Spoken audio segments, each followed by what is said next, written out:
맛있게 먹는 이야기 친구랑 노는 이야기 요즘 나의 최대 관심사 내가 제일 좋아하는 것 어린이 청소년 라디오 묵은성 당은성입니다. 최근에 어느 TV 프로그램에서 한국인보다 더 한국을 사랑하는 것 같은 프랑스에 사는 파코가 출연했는데요. 에펠탑 앞에서 한국인을 대상으로 열쇠고리를 판매하는데 한국어를 정말 잘하니까 소통이 잘 되고 또 거기다 사진도 잘 찍고 그러다 보니 유명해져서 한국 방송까지 출연하게 되었더라고요. 이렇게 한국을 사랑하고 우리의 역사와 전통에도 관심이 많은 파코와 친구들이 나눈 이야기 중에 바게트 값 이야기가 인상 깊었는데요. 프랑스에서는 바게트 가격이 1.4유로, 그러니까 우리나라 돈으로 약 2,000원을 넘으면 이건 아니다 하면서 시민들이 들고 일어날 수도 있다고 하더라고요. 우리나라 식당에서 공깃밥 값이 갑자기 1,000원을 훌쩍 넘는 것과 비슷한 느낌일까요? 지금은 시민들이 목소리를 내고 세상을 바꿀 수 있는 시대입니다. 그런데 문득 이런 생각이 들었습니다. 시민이 봉기를 할 수도 없었던 시대. 이보다 훨씬 이전에는 어땠을까요? 지금으로부터 약 500여 년 전 15세기 동서양에서는 비슷한 일이 벌어지고 있었더라고요. 조선에는 단종과 수양대군, 그리고 영국에서는 어린 왕 에드워드 5세와 그의 삼촌 리처드 3세가 있었습니다.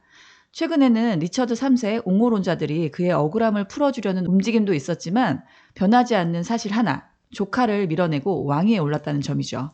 같은 시대에 동양과 서양에서 비슷한 일이 있었다고 해서 소개해봤습니다. 오늘 12화에서는 조선의 어린 왕과 권력을 둘러싼 이야기를 초등학교 고학년 친구들과 함께 나눠보겠습니다. 놀이터 가면 보이는 자전거 타는 사람들 미끄럼틀 타는 아이들 술래잡기 하는 아이들 자, 우리는 이제 상상 속으로 들어가 보겠습니다. 오늘 아침 눈을 떴는데 나는 지금 TV에서나 보던 근정전 왕의 자리에 앉아 있습니다. 눈앞에는 대신들이 서 있고 어리둥절해하는 나를 보고 그들이 외칩니다. 전하, 통촉하여 주시옵소서. 가족들과 웃고 떠들던 자리 대신 낯선 어른들 사이에 앉아서 하고 싶은 말도 마음대로 할 수 없고 엄마도 아빠도 할아버지 할머니도 안 계시는 친구도 없는 그 큰 궁궐 안에서 점점 혼자가 되어간다면 어떤 마음일까요? 나를 지켜줄 거라 믿었던 사람들이 하나둘씩 등을 돌린다면 나는 어떻게 해야 할까요? 나는 이곳에서 끝까지 버틸 수 있을까요? 친구들은 12살에 갑자기 왕이 되었고 누구를 믿고 따라야 할지 모르는 상황에서 내가 왕으로서 무슨 말만 하면 신하들은 내 의견은 들어주지도 않고 하라는 대로 해야만 했다면 어떻게 했을 것 같아요? 저는 매일 밤 울었을 것 같아요. 그리고 또 신하들대로 하라고 하고 저는 현재에서 못 먹었던 간식들을 아주 많이 먹었을 것 같아요. 저는요, 복권이 되어갖고, 이제, 뭐만 하면은, 전하, 통촉하여 주시옵소서 하는 애들에게 이제, 내 뜻을 이제 거슬면은 너 무조건 죽음이라 이렇게 해가지고, 사약을 대량 생산해서, 는 거짓말이고, 그쵸? 내 편을 좀 더 가까이 두면서 조금 더 그 직급을 올려주고, 다른 척을 좀 멀리 할 것 같아요. 네, 이렇듯 오늘은 12살의 왕이 되었던 단종 이야기를 12살을 살아본 그리고 살아가는 초등학교 고학년 바다와 바위와 함께 이야기해 보겠습니다. 이번 4월이 역사 특집인 만큼 요즘 뜨거운 화제의 영화 왕과 사는 남자를 함께 보고 단종에 관련된 책을 친구들과 함께 읽어보았습니다. 바다, 바위 안녕하세요. 안녕하세요. 네, 우리 친구들이 이번 화를 준비하면서 알게 된 역사적 사실에 대해서 함께 이야기 나눠보면서 시작해 볼게요. 네. 우리 바다 친구가 뭐 준비한 게 있었던 것 같은데요? 제가 단종 이야기가 너무 어려워가지고 네이버에서 아주 열심히 단종 가계도를 찾아보는데 단종 가계도가 없더라고요. 아, 없어요? 그래서 세종을 찾아봤는데 아주 많이 나와가지고 아주 열심히 찾다가 결국 찾았습니다. 그래서 알게 된 것.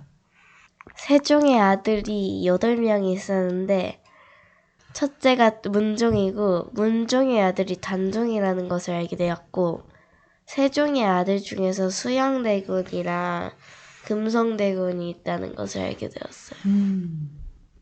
단종은 되게 어린 시절에 왕이 됐었고 단종은 태어날 때부터 왕으로 지목될 사람이었는데 왜냐면은 아버지 문종, 할아버지 세조, 증조할아버지 태종까지 모두 왕이었기 때문이에요. 저도 이번 화를 준비하면서 조선왕조실록 설민석과 이덕일 작가님 두 분이 쓰신 거를 이렇게 좀 비교해서 읽어봤는데 단종은 설민석 선생님의 표현에 의하면 단종은 그냥 금수저가 아니래요. 100% 순금 금수저래요. 그 이유는 아까 우리 바위친구가 언급했던 것처럼 태어날 때부터 왕으로 지목되었고 이거를 영어긴 한데 진정한 로열 블러드라고 해요. 왕의 아들, 또 왕의 아들, 또 왕의 아들. 이게 쭉 이어온. 근데 이제 안타깝게도 단종은 다른 형제가 없었어요. 왜냐면 문종이 여복이 없다고 하는데 부인들이 다 쫓겨났어요. 그래서 마지막으로 얻은 부인이 이제 단종의 엄마인데 단종을 낳고 3일 만에 죽었어요. 공주도 한 명 있지만 형제 없이 그렇게 홀로 자랐고 그렇게 쓸쓸하게 왕위에 올랐는데 세자로서 왕의 교육을 엄청나게 탄탄하게 받았었고 세종과 문종 못지않게 현군, 아주 훌륭한 임금이 될 자질이 충분했다고 합니다. 자, 이제 영화 이야기를 시작해 볼게요. 어떤 부분이 가장 인상적이었는지 하나씩 이야기해봐요. 다 인상 깊었는데 감미하면서 어몽도가 줄을 당길 때 가장 인상 깊었어요. 저는 어몽도가 마지막에 강가에서 춥습니다라고 하면서 단종의 시신을 꺼냈을 때가 가장 인상 깊었어요. 호랑이 나오는 장면도 인상 깊었어요. 호랑이는 왜 나온 걸까요? 단종이 처음에는 약간 무뚝뚝하고 그런데 호랑이가 나오면서 약간 표정이 바뀐 것 같아요. 활시위 당겼을 때? 네. 맞아. 그리고 어몽도가 처음에 호랑이를 만나지 않았으면 단종을 만나지 못했고 이런 내용이 아예 없었을 것 같아요. 그러네요. 맞아. 그리고 이 유해진 배우가 원래는 되게 유해진 배우의 특유의 이 능청스러움이 있는데 그게 딱 마지막 장면에는 딱 사라지고 되게 진지하게 시신을 잘 꺼냈던 것 같아요. 유해진 배우의 능청스러움과 마지막에 진지해지는 모습을 읽었다는 게 좋고 저는 영화에서 단종 역할을 한 배우의 눈빛 변화가 너무 좋았거든요. 처음에는 무력함, 두려움, 서러움, 혼란스러움 이런 게 느껴졌던 눈빛이 점점 영화 속에 나오는 사람들과 만나면서 관계를 맺어가면서 약간 초연해지고 약간 고요해지고 의연해지는 모습이 눈빛으로 다 느껴졌어요. 맞아. 영화를 만든 장항준 감독님은 단종을 표현할 때 정치적으로는 패배했지만 나약한 인물은 아니라는 것을 보여주고 싶었다고 이야기하더라고요. 저는 이 영화를 통해서 어몽도라는 인물을 처음 알게 됐어요. 저도요. 아, 진짜요? 저도요. 그래서 저도 궁금해서 조선왕조실록을 찾아봤는데 저 어몽도를 그냥 말로만 듣고 그런 인물이 있었구나 그냥 이렇게 넘겼는데 단종 이야기에 나오는 건 줄 처음 알았어요. 이름을 듣긴 들었었구나. 전 그래서 이게 허구의 인물인 줄 알았는데 진짜 실존한 인물이었다고 해서 찾아봤죠. 그런데 어몽도의 일생에 대한 기록은 별로 없고 사실은 옛날 광대들에 의해서 전해진 이야기가 좀 섞여 있을 수 있다고 하더라고요. 조선 왕조실록에 이렇게 간단하게 적혀 있대요. 그가 찾아가 곡하고 장사했다. 그러니까 우리가 영화에서 본 것처럼 아무도 시신을 거두지 말라고 했지만 목숨을 걸고 몰래 시신을 거두고 묻어주고 이렇게 조용히 장례를 치러줬다고 해요. 실제로 어몽도의 묘비에는 이렇게 쓰여 있대요. 임금을 향해 충성을 다하고 구차의 삶을 이어가지 않았으며 끝까지 충절을 지켰다. 이렇게 쓰여 있대요. 저는 이 어몽도의 용기에 대해서 얘기해보고 싶은데 좋아요. 이 시신을 수습하면 3대를 멸한다라는 방이 붙었음에도 불구하고 단종의 시신을 수습하고 묘까지 해서 이렇게 묻어줬다는 어망도의 용기가 대단하다고 생각을 하고 있어요. 맞아요. 우리 바위 이야기를 들으니까 저는 1457년 영월 그 단종의 벗이라는 책이 생각이 나요. 거기서 인상 깊었던 부분이 있는데 이 부분이 아마 저뿐만 아니라 이 책을 읽었던 다른 친구들도 느꼈을 것 같거든요. 저도 마지막에 그 부분 인상 깊었는데 저는 그 상욱이랑 상욱이 할아버지 그리고 아버지가 이렇게 막 단종을 묻어줄 곳을 찾는데 그때 딱 때에 맞춰서 그 얼어붙은 땅 위에 노루 가족이 이렇게 앉아있던 게 그거 딱 그때 노루가 상욱이의 마음을 알고서 그렇게 한 것 같아요. 저는 그 책이 되게 읽기 재밌었고 제 동생이 역사를 되게 싫어하는데 이제 글만 조금 더 잘 읽을 수 있으면 재밌게 읽을 것 같아요. 맞아요. 저도 그 책 되게 좋았어요. 그리고 또 하나 되게 단종 이야기를 하는데 친구들이 좀 쉽게 이해할 수 있는 책을 발견했는데 벌거벗은 한국사라는 책인데 여기 아주 세세한 단종의 이야기가 들어가 있더라고요. 아울북에서 출판한 건데 최근에 출판되었더라고요.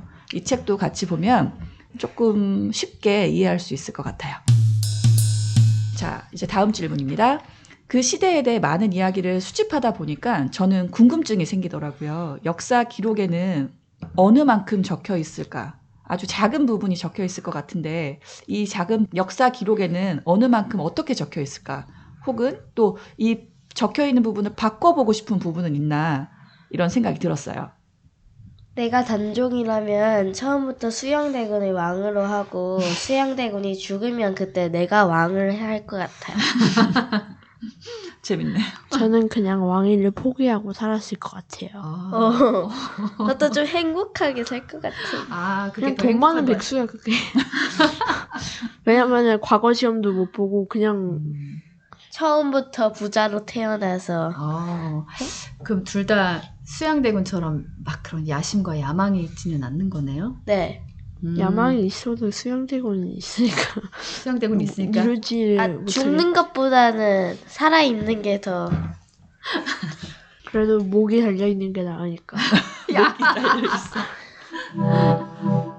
아주 오래전에 있었던 일을 아주 짧게 남겨준 한 줄의 기록이 이런 기록을 가지고 영화가 만들어지고 책이 쓰여지고 상상의 힘이 이렇게 대단하구나라는 생각이 들었어요. 저는.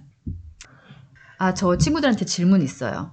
우리가 이 영화를 그리고 이 책도 그렇고 결말을 알고 봤잖아요.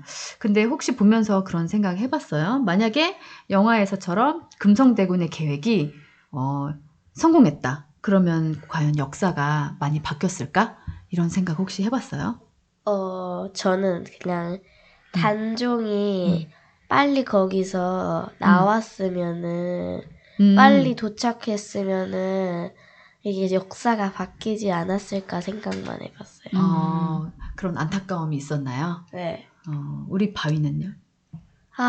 그러면은 역사가 바뀌는 거는 맞을 것 같기는 한데 금성대군이 그 반란에 성공해서 만약에 새로운 왕이 생긴다고 하면은 이미 단종은 쫓겨났기 때문에 새로운 왕은 아마 금성대군이나 다른 단종의 삼촌들이 왕이 됐을 거라고 추측을 하고 있어요. 금성대군은 실제로도 단종을 다시 복위시키려고 계획을 짜긴 했었는데 나중에 가서 반전?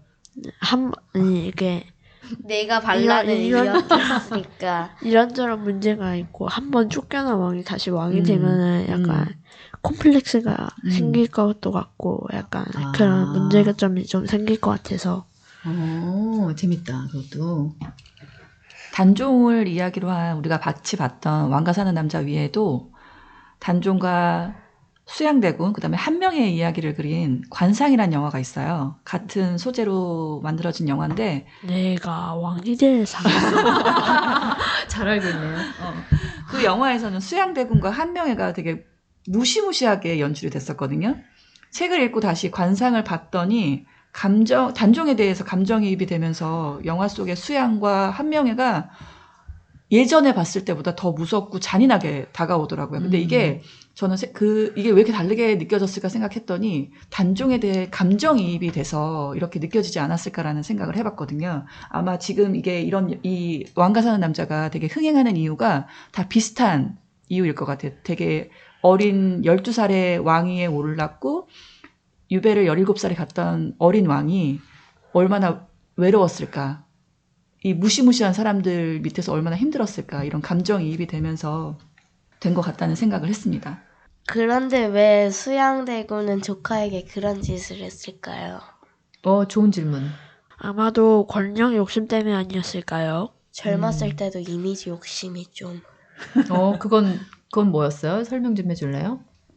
책에서 봤는데 옷을 입을 때마다 소매자락을 아주 크게 만들고 그리고 또 이렇게 그 말을 타고 나갈 때도 그 엄청 늙고 약한 말을 타고 가서 이제 방향을 막 꺾으면서 그러면 이제 말이 넘어지잖아요. 그럴 때 이제 막 백덤블링을 하면서 이제 딱 땅에 착지를 해가지고 스파이더맨. 그 쇼맨십이 있었구나. 네. 그리고 밖에 나갈 때 막 말 타고 훈련 날 때 아주 추운 날일 때도 엄청 시원한 옷을 입고 밖에 나가는 그런 성향이 있었대요. 그러면 관상에서 그린 제가 수양대군의 모습이 되게 닮아 있는 거네. 그러게. 거기서 묘사를 잘한 거네. 친구들이 이걸 어떻게 알게 됐어요? 바로 추천합니다. 곽시백의 조선왕조실록.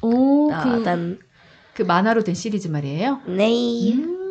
그 저도 되게 개인적으로 좋아하는 책이고 제가 아빠하고 듣는 그 팟캐스트 같은 역사 시리즈가 있는데 그 진행자 분도 되게 개인적으로 존경하는 박시백 화백님이 쓰신 거래요. 저 또 질문 있어요. 수양대군은 왜 단종에 그 오지까지 보내야 했을까요? 다 가졌는데 뭐가 무서웠을까요? 겁쟁이. 그때 단종의 나이도 16살이었는데 도대체 그 뭐가 그렇게 무서웠길래. 그러게요. 휴다. 백덤블링 배워야겠네. 근데 이게 이제 선을 안 넘은 게 죽였으면 그냥 역적으로 따지고 그냥 사형을 했지. 그나마 유배를 보였다가 근데 마지막에 사형을 그 사약을 보낸 게 조금 이왕이면은 그냥 첫 번째 그렇게 하지. 왜 마지막에 잘 살게 놔두다가 왜 마지막에 그랬냐는 의문이 조금 들기도 해요. 왜 그랬을 것 같아요? 바로 사약을 내리지 않고 왜 유배를 보냈다가 1년 뒤에서야. 약간 이제 이방원 마인드. 이방원 마인드? 와, 수양대군 그러니까 이게 엄청 유치하다. 처음부터 그럴 수 있었는데 이제 그도 민심을 다 왜냐면은 민심을 생각을 해야 되잖아요. 그다음에 자기가 왕이 될 건데. 그러니까 나쁜 사람으로 악인으로 남고 싶지 않았기 때문에 처음에는 창덕궁에 남겨놨다. 경복궁에서 몰아서 창덕궁으로 남겨놨고, 근데 그 주변에서 다시 사육신이라던가 이 사람 뭐 김종서라던가 이를 다시 복귀시키려고 노력했던 그런 시도가 있었기 때문에 아마 그도 이제 코너로 몰려서 그런 게 아니었을까. 그 수양이 그래서 결국 왕위에 올라서 세조가 되어서 14년간 왕했잖아요. 그런데 그 시절에 사실 큰 죄책감을 가졌었다고 해요.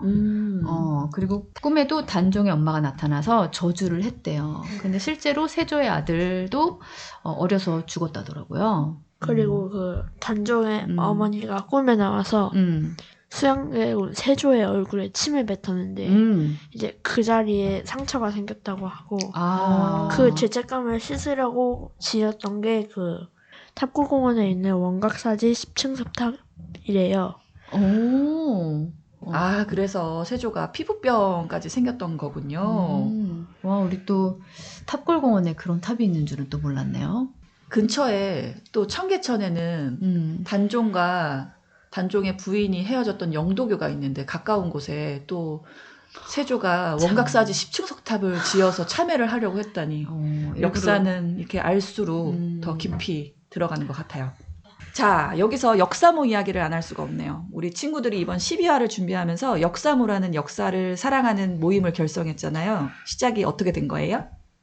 처음에 고향의 봄이라는 노래를 알게 되었는데 그때 서울의 봄이 생각나가지고 바위랑 같이 서울의 봄 보고 싶다, 서울의 봄 보고 싶다 이러고 있었는데 그 영화 말하는 거예요? 바위가 이런 프로젝트를 해보자고 아이디어를 내서 그때부터 이제 시작을 하게 되었어요. 네. 저는 둘이 그렇게 포스터를 만들고 있다는 연락을 받자마자 저 그날 달려왔잖아요. 너무 깜짝 놀랐고 사실 손탐정이랑 저는 우리 친구들한테 이 역사라는 주제만 던졌을 뿐인데 이렇게 친구들이 자발적으로 이런 아이디어로 이걸 확장하고 실행한 것이 사실 묵은성 다근성이 꿈꾸는 어떤 그런 모습이었습니다. 박수! 화이팅! 지금 빈자리 세 곳 있으니까 많은 관심 부탁드립니다. 네, 많은 관심 부탁드립니다. 자세한 사항은 저희 묵은성 다근성 인스타그램을 참고해 주세요. 역사모에서 입단 테스트가 있는데 그 조선의 왕의 순서들을 이렇게 읊는 거였잖아요. 역사모에 들어오지 않겠다고 고집을 피우던 친구가 어느 순간 태정, 태세, 문단세 이러면서 연습을 하던 소리가 너무 귀여웠고 지난주도 있었잖아요. 어? 지난주도 있었잖아요. 그런 어린이들 2명 아주 신나게 외우던 친구들. 네. 포스터, 입단, 신청서 그리고 모임에서 지켜야 하는 규칙들을 만드는 거, 또 녹음실 한 켠에 역사모 방을 꾸미는 모습이 꽤 신선했고 집에서 물건들까지 갖고 와가지고 꾸미는 모습이 뭔가 하려는 의지가 넘쳐 흐르는 걸 보니까 저까지 엄청 거기에 발 담그고 싶은 기분이 들었습니다. 옆에서 지켜보는 입장에서 굉장히 흐뭇했고요. 아주 진지한 친구들의 모습에 기분이 아주 좋아졌습니다. 자, 바다와 바위에게 앞으로의 역사모 계획에 대해서 들어보도록 하겠습니다. 저희 역사모에서는 역사 영화도 보고 또 역사 책도 읽고 그리고 역사 토론도 하는 그런 역사에 관한 재밌는 활동을 많이 할 계획이니까 많이 관심 부탁드려요. 역사에 대해서 더 알 수 있고 역사에 대한 좀 뭐라고 해야 될까? 역사에 관심을 가질 수 있는 기회입니다. 그리고 참고로 한국사 위주로 하니까요. 세계사도 최대한 노력을 해볼 건데 한국사에 관심 있는 분들은 더 추천드려요. 혹시 6학년 같은 40대도 입단할 수 있나요? 아니요. 제가 나이가 있어요. 이상걸 작가의 동화책 1457 영월 단종의 벗에서 할아버지는 손자에게 이렇게 말합니다. 상우가 잘못된 것은 언젠가 바른 것으로 되돌아온단다. 그 시간이 오래 걸릴지라도 언젠가 다시 돌아올 거라는 믿음을 갖고 살다 보면 그렇게 될 것이야. 그러니 조급해하지 말고 우리에게 주어진 길을 묵묵히 걸어가자. 이미 지나간 역사이지만 우리가 그 이야기를 다시 읽고 보고 나누는 이유는 잊히지 않도록 하기 위함이 가장 클 것입니다. 그리고 그 기억을 이어주는 것은 짧은 역사적 사실 사이에 빈틈을 채워주는 상상의 힘이 아닐까 생각합니다. 오늘은 유독 그 창작의 힘이 크게 느껴졌습니다. 영화와 책을 통해 500여 년 전 조선의 어린왕 단종과 그의 곁을 지켰던 인물들과 사건들을 함께 이야기 나눴습니다. 오늘의 이야기를 통해 단종과 그 시대를 조금 더 깊이 이해하는 시간이 되었기를 바랍니다. 함께 해준 친구들 고마워요. 다음 이야기에서 또 만나요. 모두 안녕! 동네 어르신들 어린이들 청년들이 서로 알아가는 이야기. 안녕하세요. 저희는 사연 두요가 아닌 사연 트리오로 돌아온 키위색 고라니 번개입니다. 이번에는 고민이 들어왔습니다. 함께 들어볼게요. 안녕하세요. 얼마 전에 우연히 라디오를 알게 되어 팬이 된 30대 청취자입니다. 마침 제 고민이 묵은성 다근성의 분위기에 딱 적절해 사연을 구분해봅니다. 저는 작년에 처음으로 책을 낸 초보 작가인데요. 목소리에 컴플렉스가 있고 사진 찍히는 걸 싫어해서 강의를 잘 나가지 않다가 아주 특별한 우연으로 서귀포의 한 초등학교에 강연을 맡게 되었어요. 여기서 제 고민이 생겼는데요. 저는 졸업한 지 좀 되어서 요즘 초등학교 5학년과 6학년 어린이들이 어떤 스타일을 좋아하는지 아무 정보도 경험도 없다는 거예요. 저는 책을 따분하게 전달하기 싫고 어린이들과 대화로 나누고 의미 있는 활동도 하면서 지나가고 싶거든요. 어린이들이 그냥 무반응으로 저를 보는 게 제일 끔찍할 것 같아요. 묵은성 다근성 진행자님들은 어떤 강연을 들었을 때 기억에 남고 재밌었나요? 아니면 나는 이런 특강을 듣고 싶다거나 추천할 만한 활동이 있다면 그런 마음도 나눠주세요. 참고로 제 책은 전쟁에 관련된 도서라 아주 신나는 것을 하기는 좀 어려울 것 같아요. 고민 들어주셔서 미리 감사합니다. 출연하신 분들이 재밌게 대화 나눠주시는 덕분에 금방 빠져들어요. 서귀포 청취자 우엉드림. 고민 해결! 제가 생각한 해결 방안은요, 바로 상황극을 하는 거예요. 모두가 상황극을 하면은 집중할 수밖에 없게 되거든요. 그러니까 어떤 사건이 있었는지 책에 나온 내용을 콕 집어 그 내용을 실제로 대화하는 것처럼 상황극처럼 풀어주는 거예요. 그럼 학생들도 아 이랬구나 라고 하면서 더 이해를 더 쉽게 하고 어려운 말을 쓰지 않고 더 풀어서 얘기하듯이 쉽고 재밌게 유머스럽게 풀어내면 더 집중하게 될 거예요. 그리고 만약에 너무 살짝 무거운 이야기가 살짝 들어있다면은 그곳에서는 조금 슬프게 연기를 해서 표현하면 좋을 것 같아요. 제일 중요한 것은 연기 하면서 이제 상황극을 이제 이어가면은 학생들도 더 집중을 할 수 있을 것 같아요. 그거 좋은데요. 좋은데요?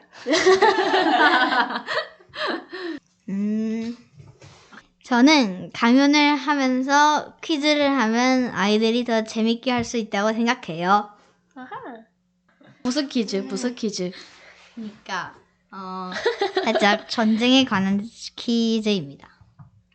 근데 아이들이 좀 무서울 수 있으니까 더 부드럽게 말하면 더 재밌을 것 같아요. 다 좋은데 저는 안 했으면 하는 활동을 얘기하고 싶어요. 제가 옛날에 선생님이 강연을 하셨는데 그 선생님이 학습지를 나눠주셨어요. 그 학습지를 아예 채우지 않은 친구들이 많아요. 학습지 하면 오히려 집중을 잘 못하게 되는 것 같고 쓰느라 선생님 얘기를 잘 못 들을 수도 있을 것 같아요. 진짜 그래, 글쓰기는 안 하는 게 좋을 것 같아. 그거 진짜로 그래. 진짜로 막 학습지 봤잖아? 아, 학습지 하기 싫은데 하면서 진짜 아이들이 수업 같아 해서 싫어할 것 같아요. 뭐 임진왜란 엄청 많잖아요. 6.25, 뭐 4.19, 5.18, 진짜 셀 수 없을 정도로 전쟁이 진짜 많은데 이거랑 살짝 비슷한 예를 들어서 살짝 조합해서 이거야. 너네 이런 사건 알지? 이 사건이랑 비슷한 건데 이것 때문에 이렇게 됐어. 이런 식으로 말하면 조금 더 이해가 쉬울 것 같아요. 그래요. 사연 트리오가 준비한 오늘의 사연은 여기까지입니다. 저희와 함께 이야기를 나누고 걱정을 반으로 나누고 싶으신 분들은 이야기를 모아서 저희에게 보내주세요. 여러분의 걱정 인형이 되어드릴게요.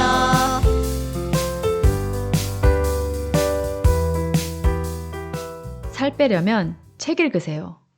에너지가 실제로 소비된다는 것은 그만큼 독서가 어렵다는 의미예요. 기본적으로 지루하고 힘든 일이란 말이지요. 그러니까 도서관을 즐겨찾게 하려면 그곳에서의 독서를 재미있게 만들어주어야 하죠. 도서관이 책을 매개로 사람과 사람 사이의 관계를 만들어줄 수 있어야 해요. 같이 읽으면서 독서 행위 자체를 놀이화할 수 있어야 합니다. 그래서 우리는 도서관에 간다 해서 이정무 관장님이 말씀하신 부분이었습니다. 10일 12화를 준비하면서 아이들과 책과 영화를 함께 보고 이야기를 나누다 보니 이 부분이 깊이 와닿았던 것 같아요. 인물을 따라가보고 그 관계를 다시 생각해보고 다른 상황을 상상해보는 과정 속에서 아이들도 저희도 자연스럽게 이야기 속으로 빠져들게 되었는데요. 이야기의 출처를 고민하고 사실인지 확인해보는 과정, 그리고 동서양의 비슷한 사례까지 질문해보는 시간 속에서 이런 경험이야말로 진짜 배움이라는 생각도 들었습니다. 그래서 묵은성 다근성이 도서관처럼 아이들이 책과 또 다른 세계를 탐색하고 간접 경험할 수 있는 작은 거점이 되었으면 좋겠다 생각도 해보았습니다. 네, 저희가 회차를 거듭해 갈수록 아이들이 하고 싶어하는 것들이 늘어가고 있어 저희는 그냥 옆에서 무흐하게 응원해주고 있습니다. 여러분도 저희를 무흐하게 바라봐주고 계신 거죠? 12화를 함께 해준 고민 해결소의 키위새, 고라니, 번개, 고민을 반으로 나눠줘서 고마워요. 그리고 사연을 보내주신 우엉님에게도 도움이 되었기를 바랍니다. 지금까지 묵은성 다근성의 박쥐, 손탐정이었습니다. 들어주신 여러분 고맙습니다. 다음 13화에서 또 만나요. 안녕.